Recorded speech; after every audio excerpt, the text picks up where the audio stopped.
Kelionę į Iraną sugalvojau tada, kuomet perskaičiau daug informacijos apie tenykščius žmonės, jų draugiškumą, natūralumą.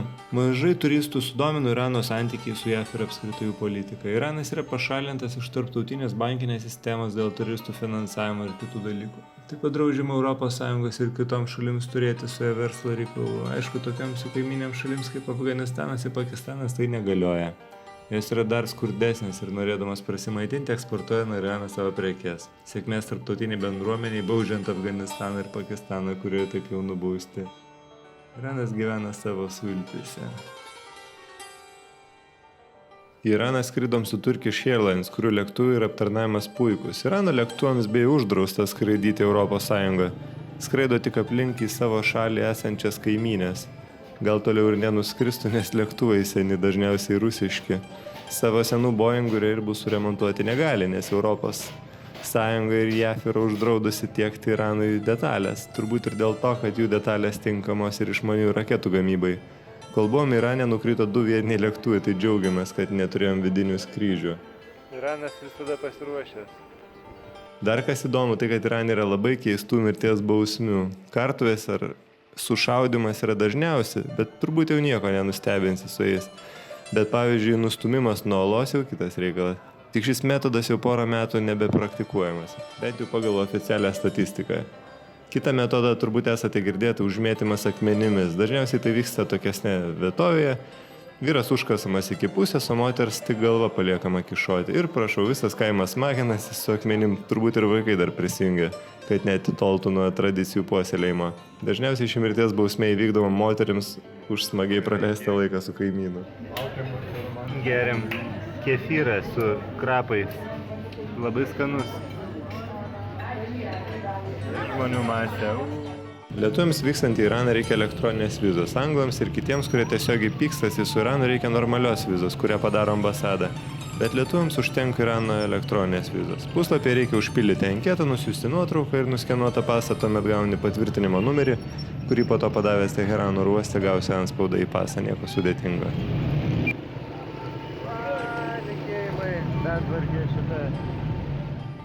Mes kelionę pradėjom sostinėje Teherane. Pustuščiame lėktuve iš Stambulo atskrido dar vienas turistas, neskaičiuojant mūsų su broliu.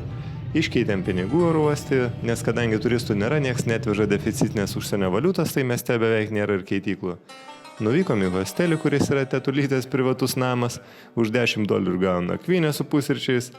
Viską mums papasakojo, ranka nupiešė miesto žemėlapį, nors man jo ir nereikėjo, nes nusipirkau oro uosto telefono kortelę su mobiliais duomenim. Bet leidau, nes tiesiog gražiai piešė. Sunku rasti lietuvaitę, kuri geriau orientuojasi žemėlapiuose, bet dar ir gražiai piešė vietas, kurias mums siūlo aplankyti. Pas tetulytę dar išsikeitėm pinigų, nes pasiūlė pagal geresnį kursą negu oro uoste. Ir dar primokėjo daugiau nei oficialus kursas, nes jai verta laikyti santaupas eurais. Irano valiuta nuvertėjo per metus nuo 10 iki 40%. Cukrus sukristalizavo. Ir savo išsimaišai arbatą su cukrum. Teherane apžiūrėjom 16 amžiaus rūmus, televizijos bokštą, didįjį turgų, karo muziejų. Keista buvo vaikščioti po turgų Stambulė ir Teherane. Atrodo, abu Grand Bazarai, bet Stambulė viskas skirta turistams, o Teherane vietiniams. Gražūs suvenyrai, indai ir kita. Vietiniai puošiais namus. Visai kitokios prekės nei Stambulė. Ir nieks nelenda į akis ir įkyriai prekių nesiūlo. Po rūmus vaikščiojom žinoma tik 2 baltieji ir dar buvo vietos vaikų ekskursija, kuriems mes buvom įdomesni nei jų sultonų rūmai. Smagu, kai su tavim visi nori pasisveikinti, ranką paspausti. O pašimų gausa tikrai padarė didelį įspūdį rūmuose. Pompastika beveik Versalio rūmuose. Tik kitos stiliaus. Veidrodėliai, blizgučiai, rankų darbo plytelės. Dar nereikia plaukti su mase ir stumdyti su kinų turistais. Teherane buvo suplanuota viena diena, nes visada noriu stengtis greitai pabėgti į natūralesnės vietas negu didmiesčio kamščiai. Didmiesčiai turi vieną pliusą, kad gali skaniai pavalgyti ir išragauti įvairaus nacionalinio maisto. Provincijose dažniausiai valgai, ką valgo vietiniai, nes nėra gerų kavinių. O didmiesčiuose vienas kitas turistas jau duoda savo reitingus TripAdvisoryje esančiams kavinėms. Vieną ir dar ryžių tą apkepą. Daug. Čia tai 2 žmonėms šitas skirtas turbūt. Pažiūrėsim, ar sukirs. Nieko nevalgęs, tai sukirs. Po Teheraną važinėjom taksi ir metro. Vieną kartą skubam į metro, įbėgam į vagoną, o ten stovi tik moteris. išpūtusios akis. Oi, galvojam, kažkas ne taip. Greit išbėgom iš vagono ir lindom į kitą. Čia viskas gerai, yra ir vyrų. Kai vėliau sužinojom, metro moteris turi pirmą ir paskutinį vagoną. Kiti visi mišrus. Kitą rytą nuvažiavom į automobilių nuomos įmonę, kurioje turėjom gauti vietinės gamybos automobilį Renault Tondar. Pas mus jis atrodo kaip Dacia Logan. Renault ir Peugeot įmonės turbūt įkišo koją automobilių gamybos verslą prieš apkraunant Iraną sankcijom, todėl gatvėse važinėja praktiškai tik 2 modelių automobiliai. Jie atrodo kaip 20 metų, bet gaminami dar ir šiuo metu. Įmonės savininkas, jaunas vaikinukas, pasakė, kad automobilio nėra, nes nespėjo traukiniu jo parvežti iš už 7 valandų kelio esančio miesto. Čia turbūt klasikinė situacija, kaip iš visų Radzevičiaus ir Starkaus filmų, kai automobilis vėluoja. Štai mus įsodino pas save automobilį ir pusdienį pavežiojo po kalnus esančių šiauriniai Teherano pusėje. Labai gražus vaizdai buvo. Džiaugiamės su broliu, kad dar neatvyko mūsų Renault. Taip pat ir pavaišino gerose vietinėse restoranuose su vaizdu į kalnus. Tai pusdienis laukimo nenuėjo veltui. Bei Irane draudžiama nusipirkti alkoholį, jis parduodamas tik juodoje rinkoje. Ir manydamas, kad keliaujant 3 savaitės norėsis bent jau alaus, iš anksto paprašiau nuomos, kad suorganizuotų. Bet čia pačiam buvo juokinga prašyti elektroniniais laiškais automobilių nuomotojų alkoholio. Savaime aišku, kad jo negavom ir nusiteikėm šią kelionę praleisti tik su pypke. Vakar dienos įspūdžiai. Važiuojam sudėrėję su taksi už 25 000 jų pinigų. Valandą važiavam, kamštį stovėjom. Galvom, kad už 50 euro centų savo valandą su taksi važiuojam. Išlipam. Sako, ne, 400 000. Nu, žodžiu, ten 1-0 nukandinė. O mes čia laimingi galvom už 5 euro centų važiuojam. Tai ginčiamės ten daug ilgai, bet po to nudašuta. Čia mūsų naujas vairuotojas trumpai važiuosim šiandien. Štai jau nebus nesklandumų. Gyvenam šiandien pas mamaitę tokią, labai draugišką, mums sudėliojo maršrutą, ką Teherane pamatyt. Iškeitė pinigų, telefono kortelę davė. Žodžiu, šauniai pernakvojom, pirmą išsimegojom. Visą dieną kaip zombiai buvom, ant soliuko megojom, taksi megojom, tramvajų stovėdamas jau mėgau koją nulinko, tada jau viskas pasitempiau, bet šiaip žiauriai miego norėsiu.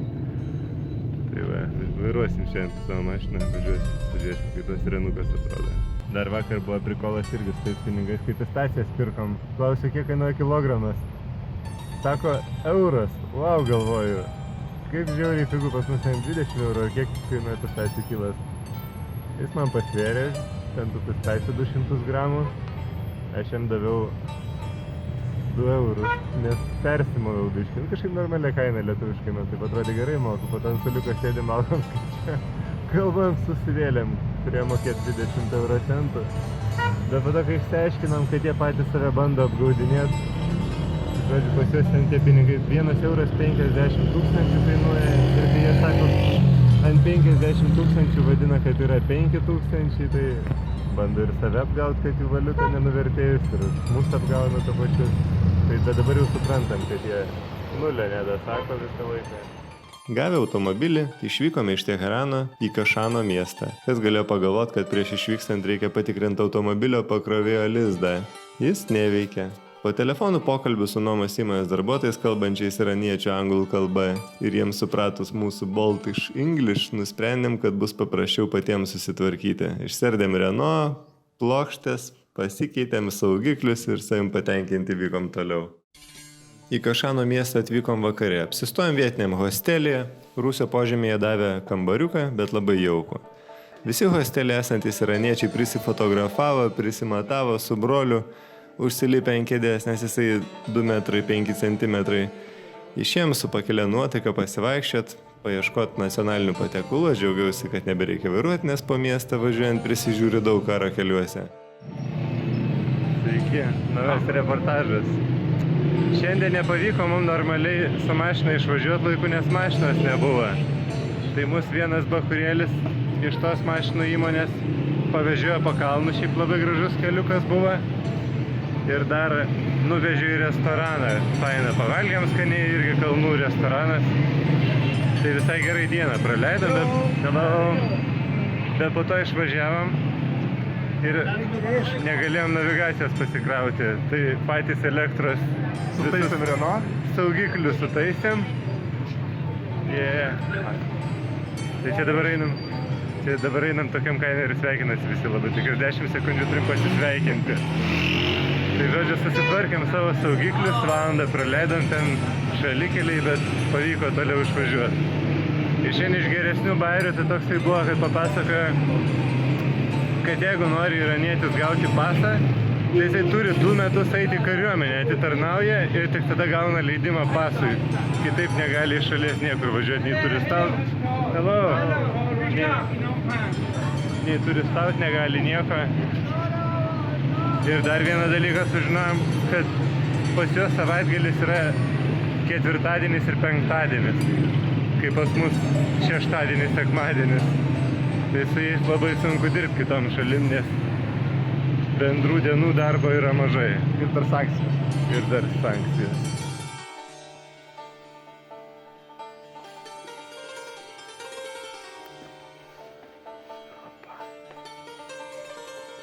Šaunaus naktinio miego, atsikeli lauko, terasą, šilta, gera. Valgomasis popierius, duona jų. Pusryčiam, kaip kepa. Ople. Okei.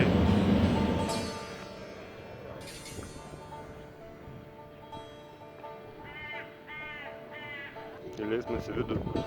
Davė vakar kunigas man.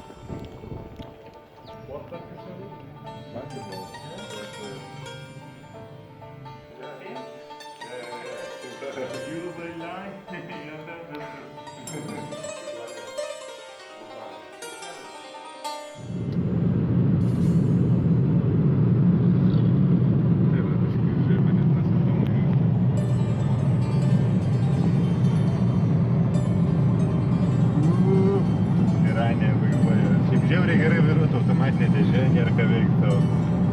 Posūkį nerodai, bet tai va visas vairavimas tik sukioji vairą, viskas tau va. Praleidi kokį greituolį, koks nors greituolis užlenda, dedi per stabdį ir viskas, šiaip tai nėra ką veikti. Tai va, žiūrėk, keisti savo raštai ant sienų.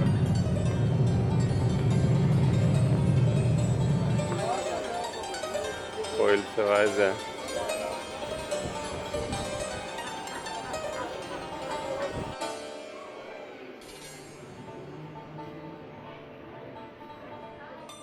Kitą dieną apžiūrėjome mečetę, sultonų namus, pirtis, sodus.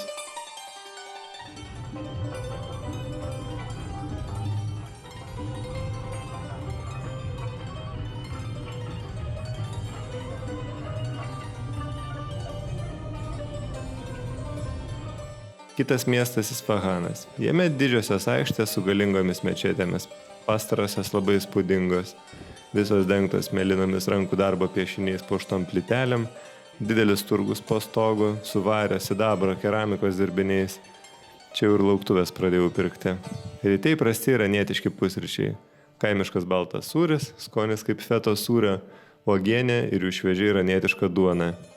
Kaip perdžiūvęs didelis blynas. Aišku, kraipom nosis, nes kiekvieną dieną kišt pilant tokius pat pusryčius jau nusiboda. Po Isfahano teko vairuoti apie 4 valandas ir nusprendėm sustoti nedidelė miestelį, kur buvo kažkokio sultono namai. Prie mūsų priėjo iranietis ir pasiūlė apsilankyti kilimų siuvykloje, tik sakė, kad turi prieš tai paskambinti ir perspėti, kad visos moteris užsidėtų skaras. O, galvojam, pasisekė kaip aklai vištai grūdas. Siuvykla už poros minučių kelio. Užeina, mūsų niekas nemato, o ten toks klegesys kaip kokiai vištydai. Visos tetulytės su skarom, pasikabinę po smulkę kilimo faktūrą, kruopščiai pirštais kažką daro ir plepa. Aišku, mus pamatė užtyla. 30 moterų per metus pagamina tik 24 kilimus. Kol pasiūla sukabina visą kilimą, praeina daug laiko. Buvom tarp pavaišinti sausainiais ir atsisveikindami palikę arbatpinigių išvažiavom. Gera patirtis buvo. Kilimai beje iškeliavo į Europą pas žmonės vertinantiems autentišką rankų darbą. Vykstam į rytų Irano pusę. Kraštovaizdis atrodo įdomiai, seni miesteliai, kalnai, seni automobiliai, autostrada, kas 5 km po greičio matuoklį ir policijos automobilį matuojantį greitį. Gal į Vilnių važiuoji? Važiuojat. Gerai. Nežinau, kam jie reikalingi, nes Renault ir Peugeot taip greičiau nei 110 nevažiuoja. Kelioniai prisipirkom be galo skanių pistacijų, čia jos daug pigesnės nei Lietuvoje ir skonis pasakiškas didelis, šviežios, traškios, minkštos, naujų saldžiarūgščių skonių, kokių pas mus nerasi. Va, važiuojam dabar į kelis miestelius. Pylėm kurą, kuris kainuoja 18 euro centų, visgi išskaičiavom. Ir Gali važiuoti prieš priešinį autostradai. gali. Vilkikai lenkiant 120 važiuojant. Neblogai, viskas čia tvarka. Valio, privažiavimo oazę. Žalumos mažai yra, net todėl džiaugiamės. Iš kalnų šaltinio tekantis upelis nukreiptas į kanaliukus, kurie drėkina visą kaimą.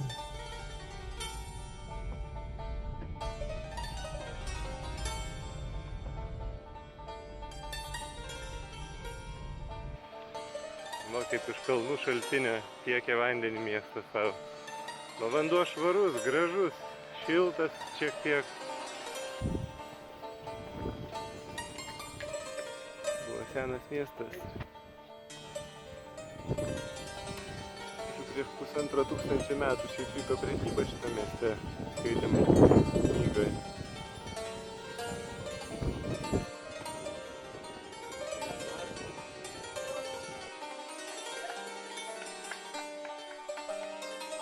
Čia radom ir vienintelį hostelį, labai gražiai tradiciškai restauruotą. Sienos maišyto molio su šiaudais, visur kilimai. Norėjom čia pasilikti, bet kadangi to plane nebuvo, tai tik skaniai privalgiam. Ir nuvykom į kitą kaimą, kur stovėjo 600 metų senumo pilis miestas iš molio. Jos tik dalis buvo restauruota, po prieš 40 metų buvusio žemės drebėjimo. Pili maži kambarėliai, kuriuos sutilpdavo visa šeima, o vaikų patikėkit, kiek būdavo šeimose. Visas miestelis aplink pilį iš to pačio molio ir tokiuose namuose gyvena žmonės. Iš kitos pusės gerai, langai maži, molis gerai laiko vėsumą viduje, vasara nekaršta.